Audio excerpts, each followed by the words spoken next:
It's tough to do. Okay, it's going to be a review of Vengeance 2003. I gotta say, man, this is one of my favorite pay-per-views ever. I would say second best pay-per-view of 2003, right behind WrestleMania.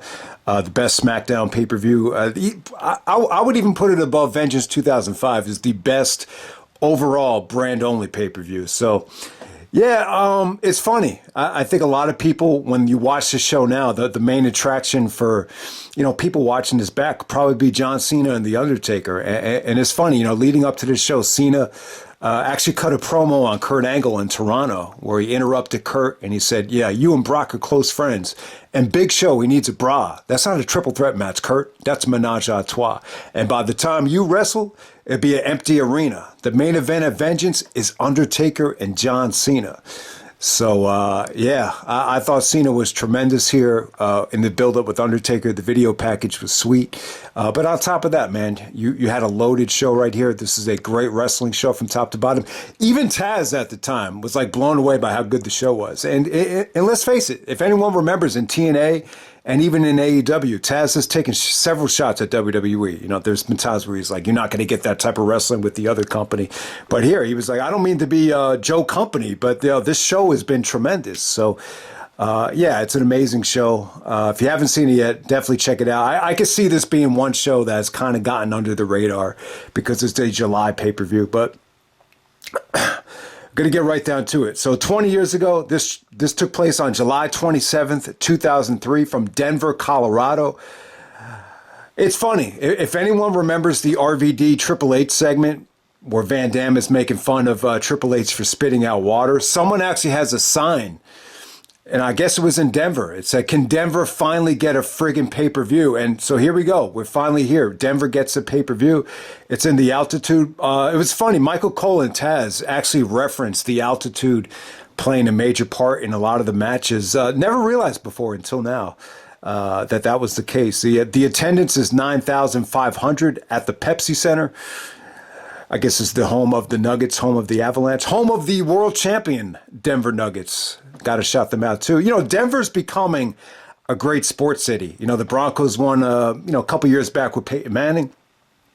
I think the Avalanche won last year, and then Jokic back-to-back MVPs, and they win the championship this past year. So shout out to the Nuggets. The high altitude definitely makes a difference. It does, because Utah and Denver have always had great home records. Even when they suck, the Nuggets have a weirdly good home record. So the altitude does play a huge factor, but I don't know shit about altitude. I never really worked out in it, to be honest with you. But it's funny because Kurt Angle actually trained for the Olympics in Colorado Springs. So he actually talked about how, the altitude is something he was always used to. Pay-per-view buy rate did very, very well. 365,000 buys. I think this is a tremendous number. I mean, look at it. It's better than Backlash featuring Rock and Goldberg, better than Judgment Day. Not quite up to par with Bad Blood. I think Bad Blood probably had a little bit more star power, thanks to Foley and Flair and guys like that playing their roles on that show. But I still think this is a phenomenal buy rate, especially when you consider that you could argue that SmackDown was the B show or the bitch show, like Paul Heyman would say. So, yeah, I think 365, that's a hell of a number. I think it's actually a lot higher than No Mercy. I think No Mercy 2003, I think that did around like 290. So, yeah, pretty successful number. I think Kurt Angle's return, sparked a lot of interest. I also think, Cena and Taker, I think a lot of people were really into that feud. So you had a phenomenal buy rate right here. Not to mention Chris Benoit and Eddie Guerrero to open up the show. Okay, first match of the night, we got Eddie Guerrero taking on Chris Benoit. This is the finals of the United States Championship Tournament. So they bring back the U.S. title. First time since the WCW days. Can't argue with this being the finals here. But you know what? I really thought, we would definitely get an interesting finals. I mean, they could have went a lot of different ways. Cena was in the tournament. I really thought Matt Hardy, would have been a good candidate to be, United States champion. So yeah, there for as good as the show was, there was still a lot of guys that you wish could have, been better utilized on the show, like a Matt Hardy, and guys like Tajiri were actually hurt at this time. But, I think SmackDown had a load of talent at this particular time. But we end up with Eddie and Benoit in the finals here. Eddie Guerrero's a heel. Chavo got hurt. He turned on Tajiri, put him through the lowrider. And it's funny, ever since Eddie turned heel, this is an example of a heel turn that just didn't work. It seemed like the fans were always into Eddie. Like, he was one of those entertaining heels. He was too entertaining to boo. So, but his gimmick was lie, cheating, and stealing. So it definitely worked within the context of this match and a lot of other matches. But I got to say, man, with Eddie and Benoit here, I think this is their best match that I've seen. If you could find another match from New Japan or somewhere else around the world that was better than this, I'd like to know. Someone said New Japan in '96. They might have had a better match when Eddie was playing the Black Tiger. But I don't know. I haven't seen it. I think this is by far better than anything they did in WCW. I would say this is a lot more entertaining than the Armageddon match. The Armageddon match might have had a little bit more better, wrestling quality. They pretty much gave you everything here. They gave you action. They gave you wrestling. They gave you comedy. They gave you everything, man. I thought it was friggin' sweet. I love the match. I think it was match of the night. I think it's one of the best WWE matches of all time. And, arguably a top 3, easily top 5, one of the best matches that the WWE had in a great year. That was 2003. So, yeah, man, they get about 22 minutes out there. Mike Chioda is actually the referee. Chioda takes a beating here. But it was good, man. It kind of started off slow. Just a lot of great chain wrestling, lots of good bumping from Eddie and Benoit. And it's funny, like, I don't know if anyone's really noticed this, but when Eddie takes bumps, he doesn't take them. He takes them like a certain way where it's not like a Kurt Angle bump where it's automatic. It's almost like there's a little bit of hesitancy. But, Eddie was awesome here. Like, you get just, a range of emotions from frustration to comedy to incredible facial expressions. This is where he busted out the Michael Jordan, the Jordan shrug from the '92 finals where, he said, what am I going to say? It's just a moment. They just keep on going in. So after Rhino came out, Eddie was like, all right, fuck it. I'll just take it. So very reminiscent to the Jordan shrug moment. So you love Eddie Guerrero there. I feel like this is the match that really propelled, Eddie to the next level. It's a great singles victory for Eddie. I thought Benoit was great here. Just obviously the German suplexes, the Japanese style power bomb with Eddie kicking out of it was great. Eddie actually delivered multiple frog splashes. There was one frog splash where, Benoit barely gets out of the way. Then there was another belt shot, referee bump, a belt shot, and then another frog splash where Benoit kicks out, which was the near fall of the night, in my opinion. You could tell Benoit was going to kick out. His eyes look like they're looking up at the rafters like he just got shot, but he kicked out of it, and I thought that was a great moment. And then obviously Eddie actually pins him with another frog splash after Rhino actually turns on Benoit. So yeah, the Rhino Benoit relationship, it was kind of weird. They kind of just threw them both together because they had neck surgery, and then Edge had to get neck surgery, so Rhino was a replacement. But because they never won the tag team titles, it gave Rhino a reason to turn on Benoit. But the highlight here, I got to say, Eddie Guerrero stole the show in terms of his theatrics, just the stuff he did with the referee. It's a vacant title, so you could actually win the title by DQ here. So Eddie was trying to get disqualified by doing the Marlon Brando acting job, by knocking down the referee, hitting him with the belt, and then acting like he got hit by the belt by Benoit. So the Eddie Guerrero acting stuff really, really clicked here, and I thought Benoit was great though. I just thought some of the transitions into the crossface while Eddie's yelling at the referee were, it's just really, really fun to watch. So the match just gave you everything. And for some reason, I think this match is underrated. I think it's a classic, man. It's one of the best WWE openers I think that there's ever been. So don't sleep on it. That's Eddie Guerrero, Chris Benoit for the United States Championship. Eddie becomes the brand new United States champion.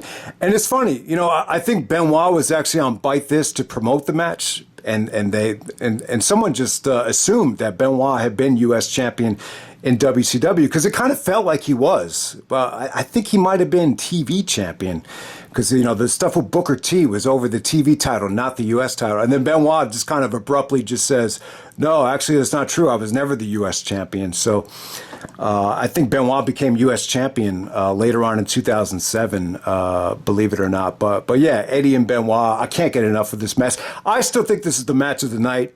Now, the great thing about this pay-per-view is you could take your pick. You could go with the main event. You could go with the tag match. You could go with the opener. A lot of people have different matches of the night. And to me, like, that's a sign of an incredible pay-per-view. Yeah, Jamie Noble taking on Billy Gunn. So the stipulation here is that if Jamie Noble beats Billy Gunn, he gets to sleep with Tori Wilson. You know, Jamie actually offered Tori Wilson $10,000, I think even $25,000 to sleep with her because he was mesmerized by the Playboy that Tori Wilson was in. So that's what's going on here. Yeah, I thought it was fun, man. I thought Jamie Noble's promos leading up to this match were great. You know, just his accent. You know, so he wanted to stay with Nydia, but he still wanted to have sex with Tori Wilson.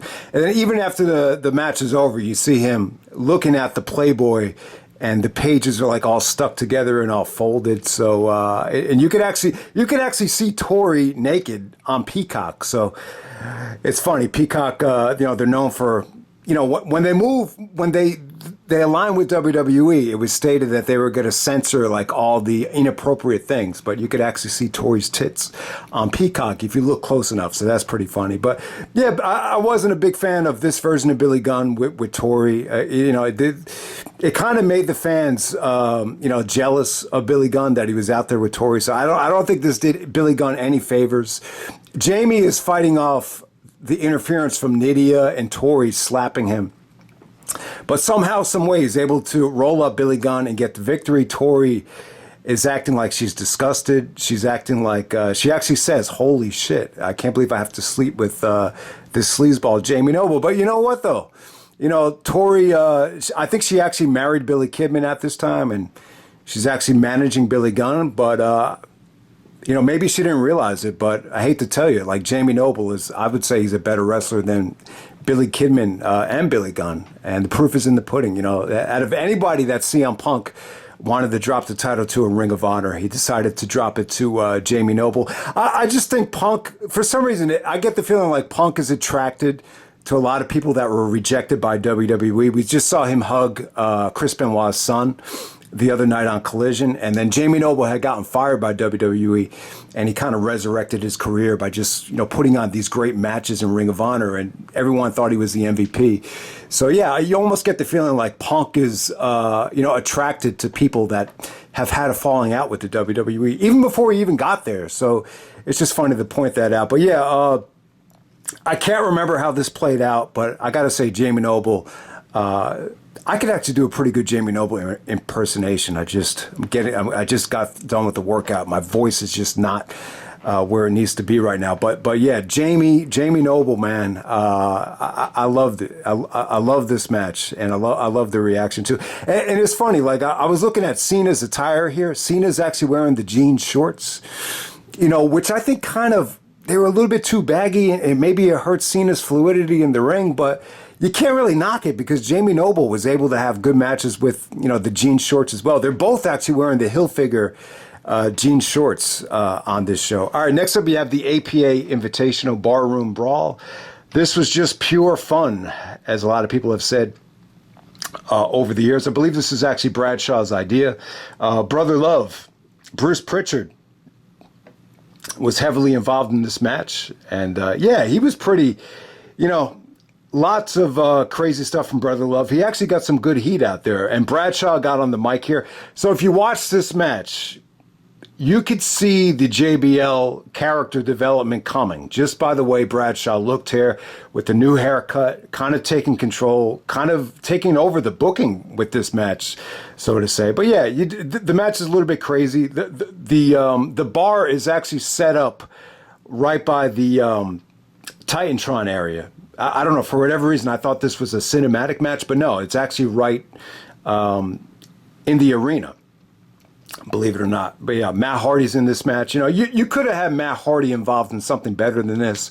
maybe something for the Cruiserweight title. You know, it's a little bit depressing seeing Matt Hardy do, leg drops off the bar tables and all that stuff. But yeah, Bradshaw wins. Last eliminates Brother Love. Yeah, it was cool. It was cool to watch. It doesn't have a lot of replay value. Some people think this is a bunch of shenanigans. But it was good for Bradshaw, though. I think it gave Bradshaw a little bit of confidence with the promo, and just apparently he was just really, really behind it in terms of it being his idea, because he loves to drink, and the APA is known for drinking and playing cards and all that stuff. Okay, next up we have arguably the match of the night for the tag team championship. We got the world's greatest tag team, Charlie Haas and Shelton Benjamin, the tag team champions, taking on Billy Kidman and Rey Mysterio. So when Kurt Angle came back, they actually turned on Kurt, and Kurt Angle turns babyface, so there's no more Team Angle. That's a story for another day. But yeah, you know what it is? I just think Vince wanted to build the company around Brock as a monster heel. I just don't think they saw Kurt as a long-term heel. Kurt actually says he wishes they would have stayed together as Team Angle, and you bring Kurt Angle back as a heel. I think in retrospect, that would have been more beneficial for Kurt Angle. But the whole thing with Kurt getting neck surgery, and the fans really just getting behind Kurt, and some of the fans are really turning on Brock, when you look at WrestleMania and Backlash. So you definitely understand it from Vince's point of view. So they rebrand Haas and Benjamin as the world's greatest tag team. They give them new music. They just come out with like maroon singlets instead of the Team Angle singlets, and they're taking on the filthy animals of Billy Kidman and Rey Mysterio. This was a tag team from WCW. It didn't feel like anybody really remembered that they tagged in WCW, but hey, it made for a hell of a match. I believe at this time, Mysterio is still the Cruiserweight champion. The match was great though, man. This felt like OVW versus WCW. It just had a unique feel to it. Haas and Benjamin, in the WWE, in the realms of the WWE, I feel like they're a great tag team. I think their style really worked well in WWE. Later on in Ring of Honor, it's funny how the perception of them was so negative when you get to Final Battle 2011 against the Briscoes, where the whole Hammerstein Ballroom just took a shit all over them at that time. They just kind of represented the style that Cornette wanted to take Ring of Honor, which was more of a style that was more conducive for, television. But yeah, the match was great. You saw a lot of tripping here. Lots of tripping from Mysterio to break up the Shelton Leap. Lots of tripping from Haas and Benjamin to prevent the 619. Lots of isolations. Good heel work from Haas and Benjamin. Charlie actually got some good heat with some facial expressions. He started giving these evil, facial expressions with his tongue sticking out. So yeah, I did not mind it. You heard some Shelton sucks chants, so that was good for them. The Haas and Benjamin were a little bit more methodical. Kidman and Mysterio just busted out some amazing things. Mysterio busts out the springboard sunset flip, which looked beautiful. Kidman busts out the, springboard shooting star press, which actually got a holy shit chant.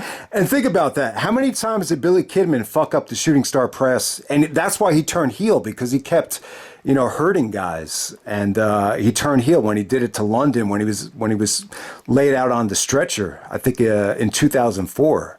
But at this time, Kidman hit it pretty well. So yeah, Kidman, this must have been the highlight of Kidman's career. He marries Tori Wilson, and then he has, probably the best tag match, or the best match of his WWE career, in July of 2003. So big ups to Billy Kidman. I think Bradshaw called him the world's biggest overachiever for marrying Tori Wilson. So, but hey, I thought the match was great. I got to say, there was one part in the match. It's like an assisted Hurricane Rana from Kidman to Mysterio off the top rope to Charlie. Referee is distracted, so he's a little bit late on the cover, and Charlie actually kicks out of it, and the fans start chanting bullshit. Oh man, that got a lot of heat right there. I don't know if it was so much, because Charlie kicked out of it. I think they were angry with the ref because the referee wasn't there to make the count in time. I think it had more to do with that. The finish was awesome too, man. They actually isolate Mysterio. They get him up for the Doomsday device. So Shelton actually does it's almost like a reverse bulldog into a doomsday device from the top row. I don't think I've ever seen anyone get up that high for a doomsday, and Shelton was able to get up high, man. It was an awesome match. I just remember this is an example of another tag match at the pay-per-view party where people just lost their minds. I mean, it was, and they only went 15 minutes. They went 15 minutes, but it was pretty damn satisfying. I almost wish they could have gotten a little bit more time out there, but it was pretty damn good. So Haas and Benjamin retain. They actually had a match on SmackDown that was, pretty much just as good as this, I think the next month in August of 2003. So definitely check that out too, because, this was pretty damn awesome. I believe at this time, Mysterio was actually the Cruiserweight champion too, because he had just beaten Matt Hardy in San Diego a couple weeks earlier. But yeah, arguably the match of the night. So if you're watching this review, I'm just curious. Let me know what match of the night was, because I feel like you could go 3 or 4 ways with this pay-per-view, and I think that's what makes it really interesting. All right, so next up we have Sable taking on Stephanie McMahon. This is a no countout match. It's a calf fight. Sable was actually almost having like an affair with Vince McMahon. So kind of a recycled storyline with Vince and Trish, with, Vince being a womanizer, sleeping with the younger, hotter woman. I think that's what was going on here. He pretended to give Stephanie flowers, but he said, oh, no. These are really for Sable. So you have a lot of that going on here. There's actually a segment where Stephanie rips off Sable's top in the garage. And even in this match as well, Stephanie actually rips off Sable's top. The referee tries to cover Sable up and is distracted. And all of a sudden, the A-Train comes out and just kind of tackles Stephanie. So Sable actually defeats Stephanie. I got to say here, I think Steph was good. I think she gave Vince what Vince wanted, which is to show emotion, to show anger, to show just a lot of hostility. So she was good at that. I just don't think the match was as engaging and as well booked as Steph versus Trish from No Way Out 2001. Maybe it just has to do with Trish and the way she looked at that time. But I thought Sable looked pretty good here. I think Conrad was actually saying that this is his favorite version of Sable, the MILF version of Sable. This is when she started dating Brock, I think shortly after this. Yeah, I thought she looked really good. Better with age, I would say. I think she might have been around 35 at this time. But, yeah, she definitely came back in great shape. And, she was just doing a lot of, cocky, poses, while she was covering Stephanie. So I didn't think the match was great. I think this is probably the, one thing on the show you could stay away from a wrestling standpoint. But it did what it was supposed to do, which is just to draw, tension between Steph and Vince. And I'm sure most people will forget about this. And most people would like to forget about, some of the Stephanie McMahon and Vince McMahon, tension that went on in 2003. That kind of led to a lot of the negativity online with saying that the McMahons are on TV too much and Shane's on TV too much. So there was a lot of negativity in 2003, and a lot of it had to do with the McMahons. Okay, so next up we got Undertaker and John Cena. This is the only time they got to wrestle on a pay-per-view. I don't really count that last thing that they did at WrestleMania that was unadvertised. I can't even remember what WrestleMania that was, 2018 or 19. But yeah, man, if you were to ask me, when should they have done Taker and Cena with the streak on the line at WrestleMania? I'm going to say WrestleMania 29. I think on that show, you do Rock and Punk for the title, and you do John Cena and Undertaker. You could even have Cena and Undertaker. That could have main event at WrestleMania 29. I think it would have been a much better show.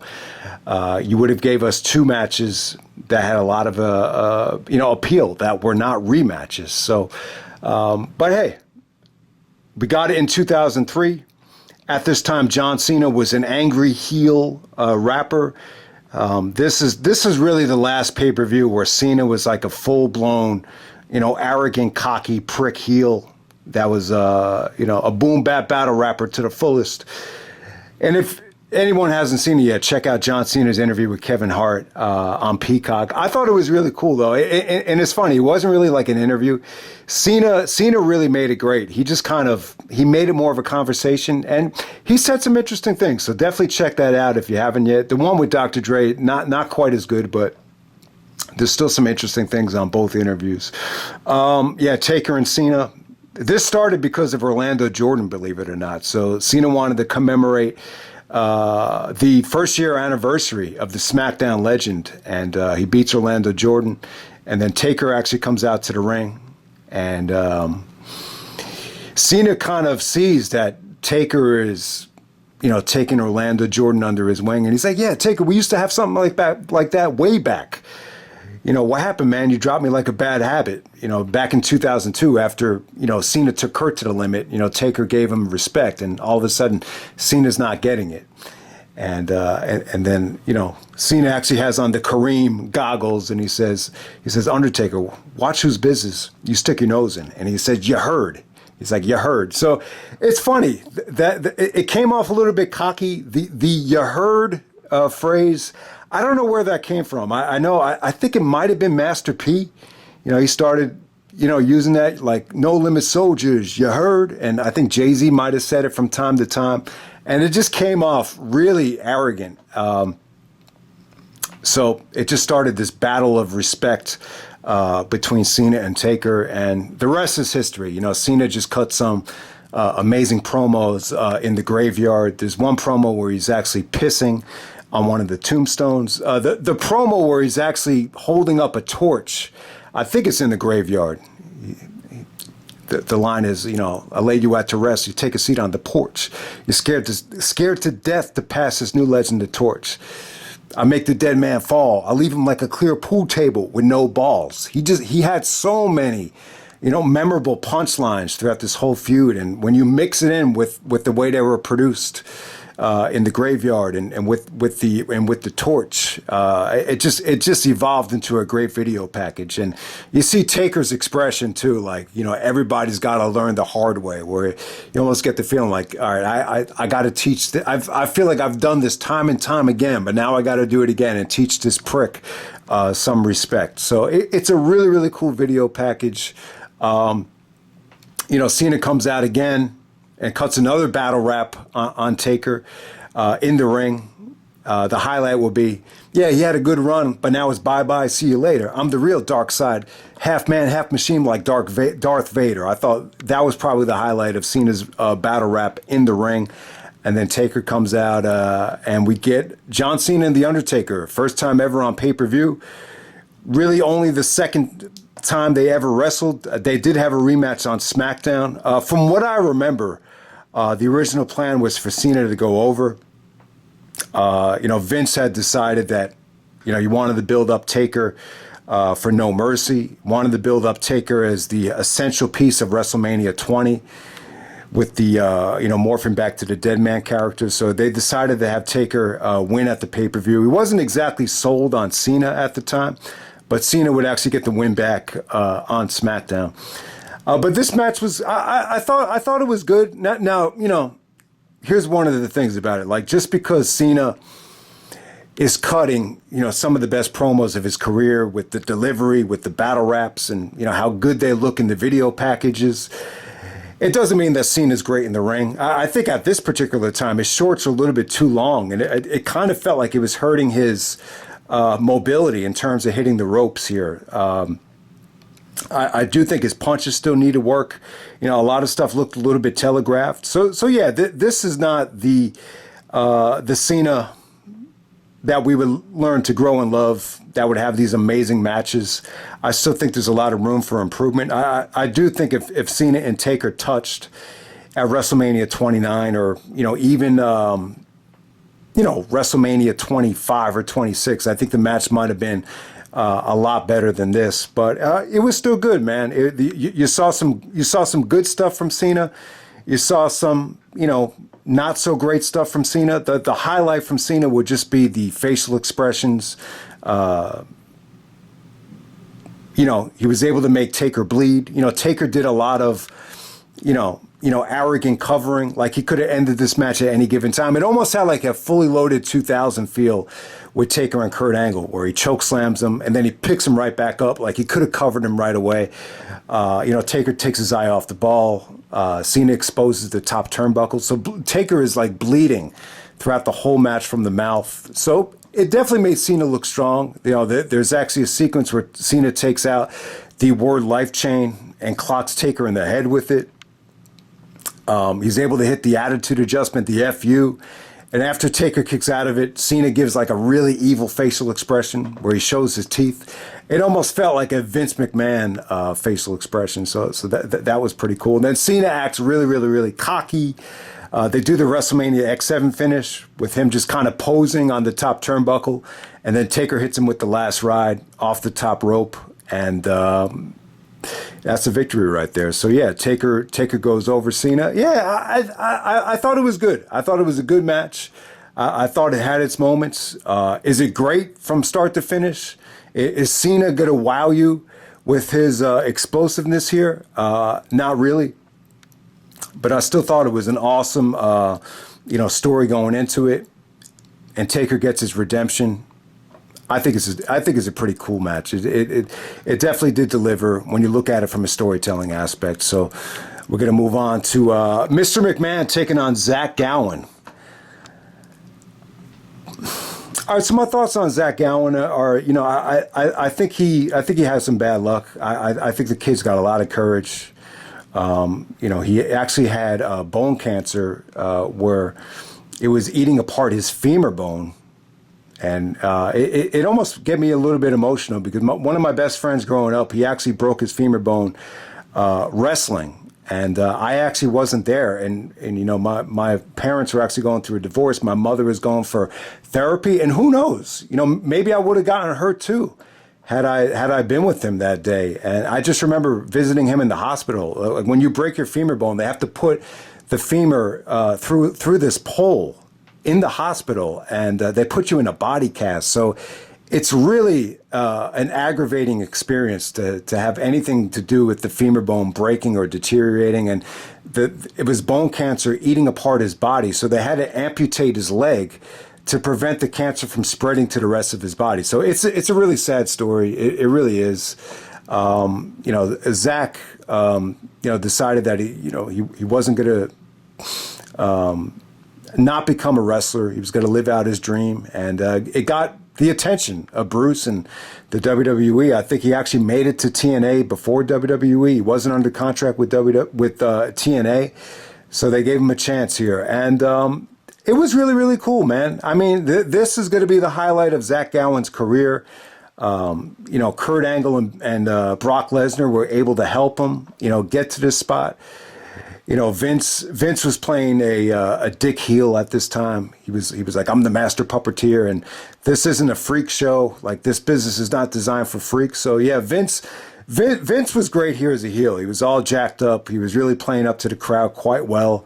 Zach is wrestling on one leg, and it's a little bit. I'm going to say this: it's not for everybody. You could definitely make the argument that if it wasn't for Zach's situation, he would never have found himself in this spot.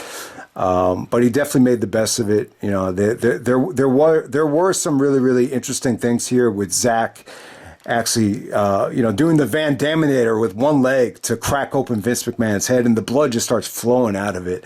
So Vince bladed pretty well here. And I got to say, you got to give Zach Gowen credit to be able to hit a moonsault like that with one leg. It's pretty impressive. But he went to the the same move one time too many, and Vince actually gets the pinfall here. So what this did was, I really don't think they had any long-term plans for Zach, but they really wanted to use Zach in a way to kind of brand Vince and Brock as like these monster heels. And they especially did it with Brock. I mean, some of the most ruthless, craziest shit you'll ever see when Brock turned heel was done to Zach Gowen. And I don't even know how they got away with it. Just some of those scenes where Brock actually, takes the wheelchair and just kind of throws Zach down the stairs with the wheelchair. It's some of the most ruthless shit ever. And then when they bring Zach's mother into it, you got some crazy stuff there. So I think that was the point of it more than anything. I don't think they had any plans to make Zach WWE champion or anything like that. Obviously, yeah, this kid lived out his dream. He gets a win over Vince at Vengeance. And then he tags up with, Hulk Hogan as Mr. America. I think he did some stuff with Hogan. And then he had Kurt Angle and Brock actually, help him to get to that spot as well. But yeah, I'm not crazy about the match though. I think this is a match that I can live without. But I'm not going to say that, you know, Zach's effort should go ignored. And I think more than anything, I think this is a match that, like, if you want to become a wrestler, I would say this, you know, check out some of these Vince McMahon matches. Not so much because Vince is a great wrestler. You know, he actually did some good stuff here. Like the clothesline was cool. You know, the half crab, you know, it wasn't bad. It definitely made sense within the context of the match. I didn't think Vince was awful here. You know, he's moving around someone that's very light. But, you know, just to see Vince's facial expressions, how he works the crowd, the highs and lows that some of these Vince McMahon matches would take you on, is pretty interesting stuff. But yeah, I don't particularly enjoy watching Vince wrestle, but I got to say, I think this is one of his better performances as a heel, you know, in the actual ring. Then the main event, we got Brock Lesnar taking on Kurt Angle and the Big Show. This is actually a no disqualification triple threat for the WWE champion. Brock is the WWE champion at this time. Okay, man. So when Kurt Angle came back from the miracle neck surgery, they actually announced that this was just going to be Kurt and Brock, and then Big Show, you know, got angry that Angle was going to skip ahead and get a title shot. So Vince actually made it a triple threat in favor of the Big Show. So that's why it's a triple threat. And yeah, I thought it worked out great. I really I love the match. I think it's an incredible triple threat. It's one of the better triple threats, I think, in WWE history. And it's probably Big Show's best match ever. I would even put it above the stretcher match with Brock. You know, Big Show's been in a lot of triple threat matches, but I think this would definitely be the best one. But, you know, the video package was cool here, man. They showed the WrestleMania 19 match with Kurt hurting his neck, and they used these, you know, kind of melodic, depressing guitar riffs, and it just kind of fit the mood, you know, with Angle saying his whole life flashed before him after he hurt his neck, and, you know, he was laying up in the hospital bed, and, you know, Brock became a friend. It was really, really cool, and I think it really did a good job of just getting people behind Kurt. I mean, let's face it, everybody loves Kurt Angle. Even at WrestleMania, you could clearly see the fans wanted to see Angle win. And it's just so exposed. Everybody knew Kurt Angle busted his ass and ended up having to get neck surgery. So why would you want to boo a guy like this? You know, Lesnar was already starting to get a little bit stale at Backlash, where they cheered Cena over him. And, you know, the reaction for Brock at WrestleMania in front of a smart Mark crowd was not spectacular. So it only made sense. So this match really kind of planted the seeds for Brock to get angry and turn heel. You know, so that's what it did. But on the buildup of this match, it was a lot of fun. I mean, the video package isn't going to show it. But there was Kurt had some amazing moments here. You know, the segments we're seeing right now with MJF and Adam Cole, these cinematic segments that are really entertaining. They did some stuff with Kurt and Brock where they're drinking milk and they're doing a push-up contest and they're competing over asking, you know, girls out in the locker room. So they did a lot of interesting things.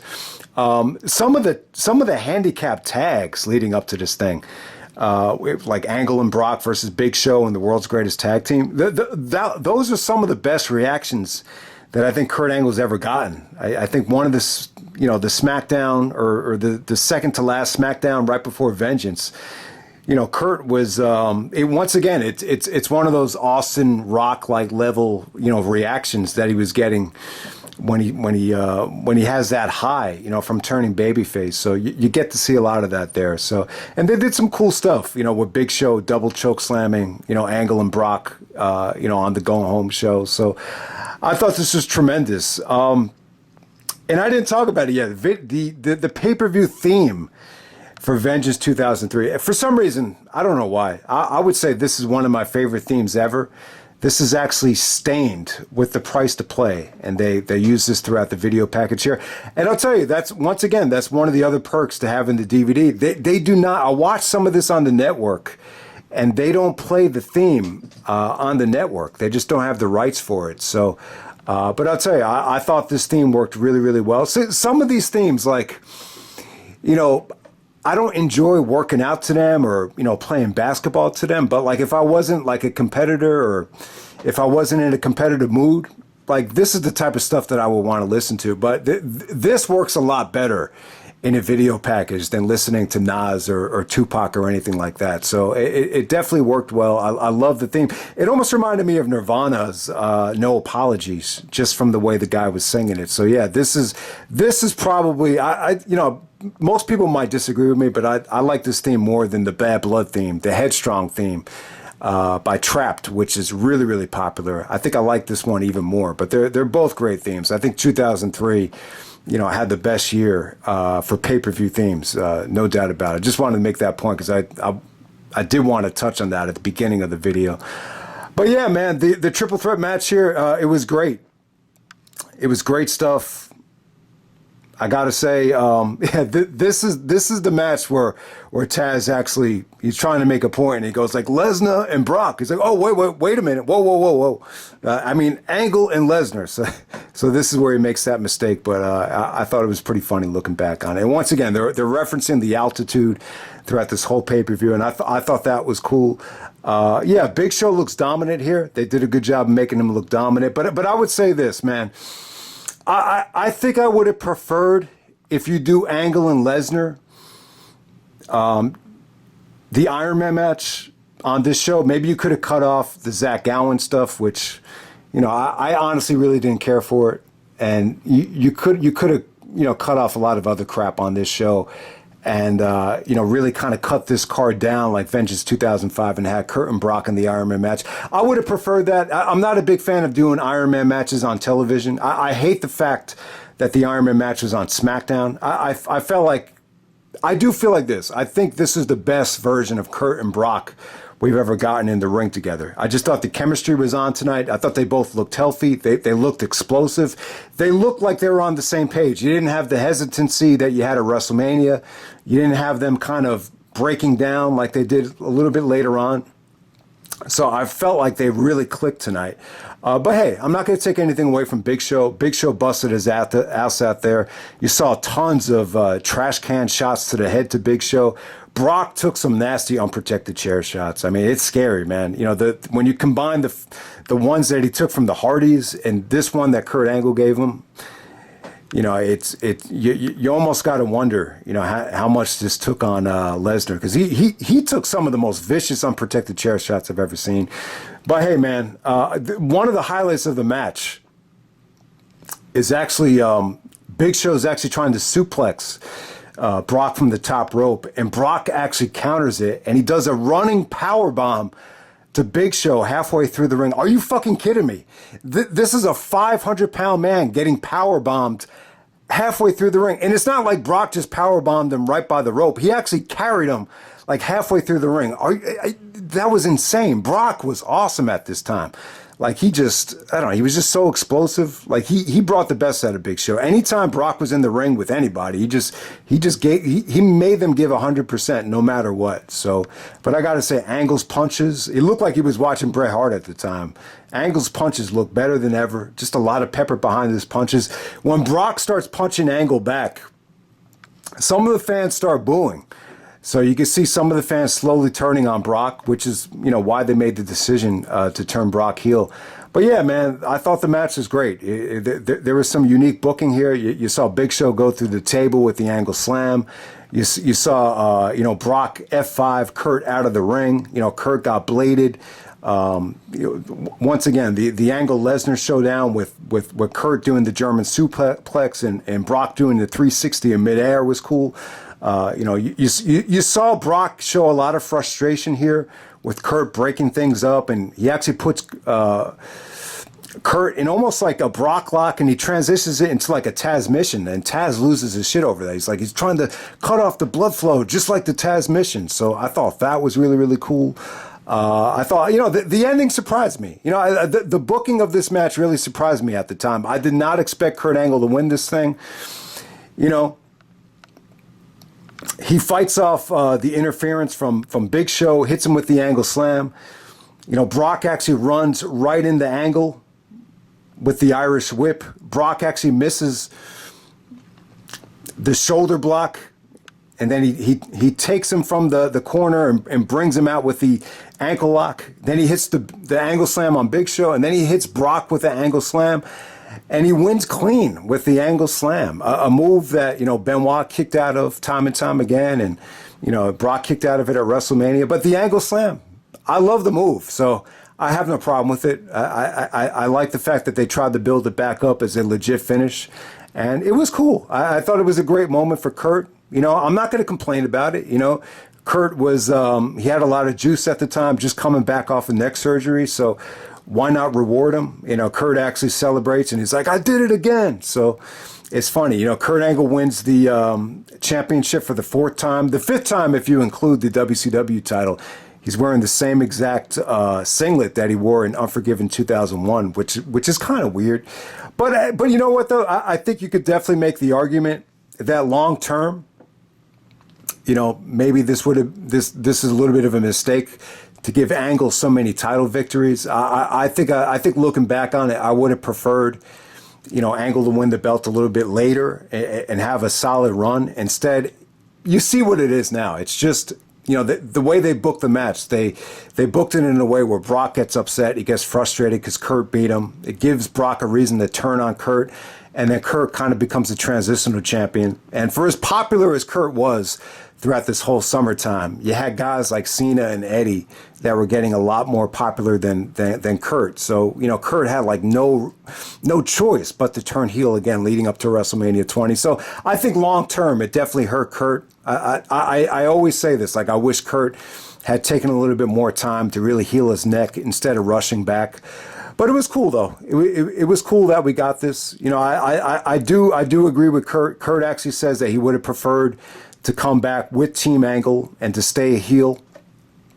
I just think it would have been a tough sell. But at this particular time, you could kind of feel, you know, Paul Heyman's presence kind of fading a little bit. You know, Heyman is not involved with this main event. I'm not even sure if he's working behind the scenes. It definitely felt like Vince and Bruce Prichard were, you know, more in control on this show than they were back at, you know, Armageddon 2002, for example. But yeah, it didn't really hurt the show. I think the show is still amazing. I love the opener. Eddie and Benoit is my match of the night. You get one of the best tag matches of the year. The triple threat match, you know, it's definitely not as good as Vengeance 2002's triple threat, but you almost give them the same, you know, formula with, you know, Rock coming back, Angle coming back. You're rewarding the guy for coming back that's hot. So you kind of continue that tradition with giving Kurt the belt. I don't really have a problem with it. And, you know, the Taker and Cena stuff, you could definitely argue that the video package and the promos leading up to it were the highlight, not so much the match. But I thought the match was good enough. I do think Taker from 2003, this is one of his best runs in terms of conditioning, in terms of being in the ring, but it's still not at the level where you could carry Cena, you know, to an amazing match. But yeah, man, I thought this is an awesome pay-per-view. I think you know, the summer of 2003, it's a great time. I really do feel like Raw and SmackDown were equally just as good. I thought Raw gave you a lot of interesting stuff, whether it be with Kane and RVD and, you know, Jericho's highlight reels. You know, the evolution was starting to come together. And then on SmackDown, you just got so many great so much great wrestling, you know, on this show. And you saw great character development from Eddie Guerrero and John Cena on this show as well. So yeah, man, that's Vengeance 2003. I love the show. I would actually put it above Vengeance 2005. But let me know where your match of the night is. And do you think this pay-per-view is that good where you could officially, you know, consider it better than Vengeance 2005, which, you know, people seem to love, and I love reviewing that show as well. But I would actually put this just slightly above it, and a lot of it just has to do with that awesome opener between Eddie Guerrero and Chris Benoit. So, hope you guys enjoyed the video or the review, and I'll see you later. All right.